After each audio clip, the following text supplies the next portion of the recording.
wese watetekerewo nhau taweno nhau dzomanhoko dzozuva rogumi noshanu mwedzi uno wachiwabvu nyasi iri kupisa njokuti uri kumaraba wabisiwa pachigaro chawocho nodare guru munyika. Dare guru munyika ratiro kubva nyasi pawasvitsa makore 40 ndipo waregera kuita mutongi mukuru munyika zviri pabumbiro romutemo. Wati kunyangwe pakachinjiwa bumbiro romutemo wamunangagwa wangu wasingafaniri kuisa iwo mutongi mukuru uri kumaraba kuti warambe wachienderera mberi. Tiri kufara nonhau iyi asi tabva taita mubvunzo pokare kuti kumbaniko achagombwa nyaya iyi paichaendesiwa kumatare pokare nohurumende. Ipapa Judicial Service Commission yagoti ichaendesa nhau iyi pabodzi pono gurukota rinoringana zvomutemo rati richaendesa nhau iyi pokare kumatare. Heno tamira kuona kuti ndimbani achagoimbwa nyaya iyi.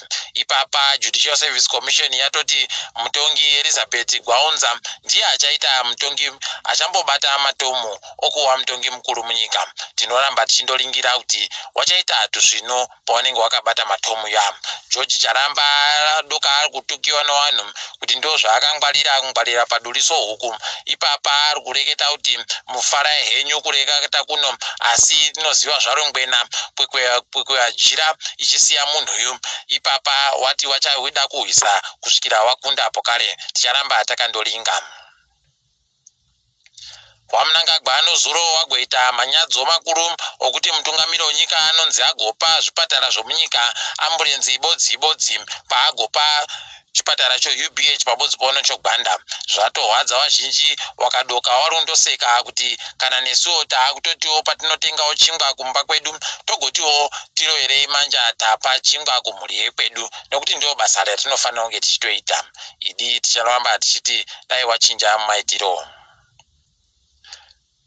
Kuhako kuri kuisa wachiwenga wachihwisana nawamunangagwa kuri kutoita kunetsa kureketa kuno kwai wachiwenga waribe kufara nokuitiwa kwakaita kuti tagwire yagopuwe ndiye chipatara choUBH kuti aite zvokutekaidza zvodziwa mupengo. Hino kuti wachagopererepi asi kwai wachiwenga nevamwe ndo wane ruoko hwaisa pakuti wana mutongi wareke kugoita zvokuita kubvumira kuti iri kumaraba aenderere mberi ari pachigaro. Heno tichagoringa kuchawira tsvimbo nodohwe.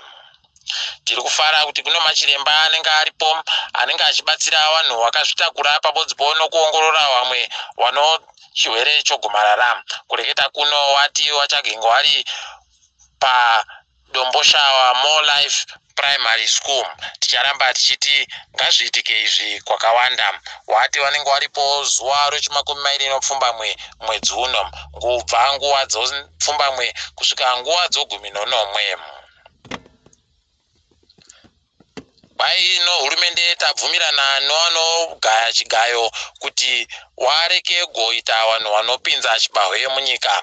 Izvi zvakatooma mabi angu ndizvo vanokona zvokutoambidza zvinhu zvese.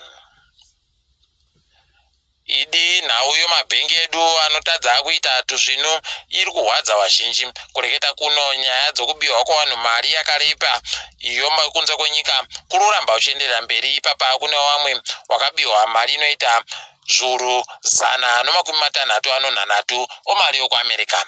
Pakanyangaritsa pamabi angu dai vanhu vaita tuzvino zvaramba kuita izvi.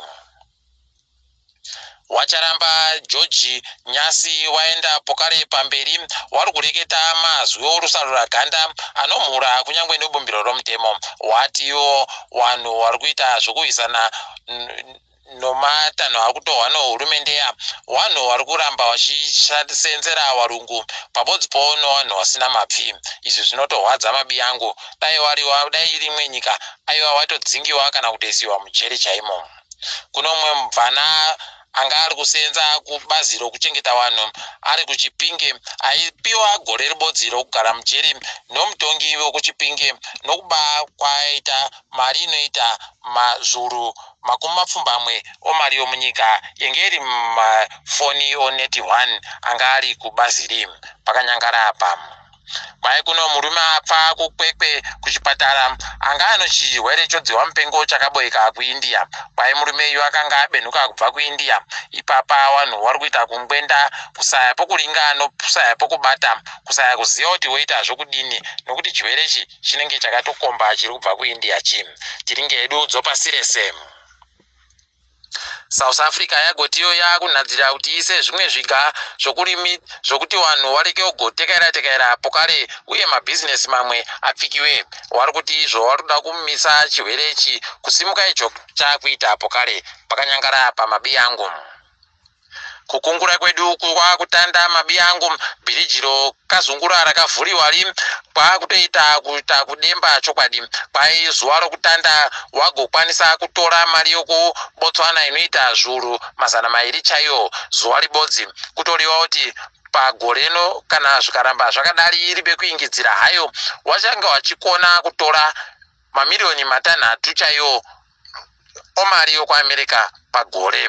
Zvinotorwadza nokuti paribe kana sendi redu richauyawo kwedu ipapa zvikaramba zvakadari.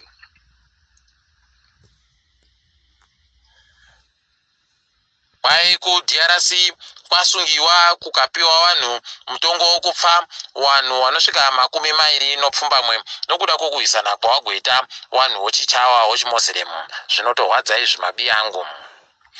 Ethiopia yatiyo yakumbomisa kuita sarudzo dzanga dziri kufanira kuitiwa zuva rechishanu mwedzi uri kuteera iyu nokuda kwodziwa mupengo. Idi dziwa mupengo zvimwe richapedzisira rakuramba kuti aiwa ndini ndiri kuda kuti zviitike izvi. Tinokusuwa kukuru kuti anakadzitape wanosenza kuAssociated Press pabudzi neAl Jazeera wabhombewa mbaya wangu vari kusenzera muguta roPalestine. Zvinotorwadza izvi mabiyangu nokuti vaIsraeri vari kundoramba vachigwarasha vanhu nokuita zvakadari paribe vanhu vamisa nokuda kwaAmerica.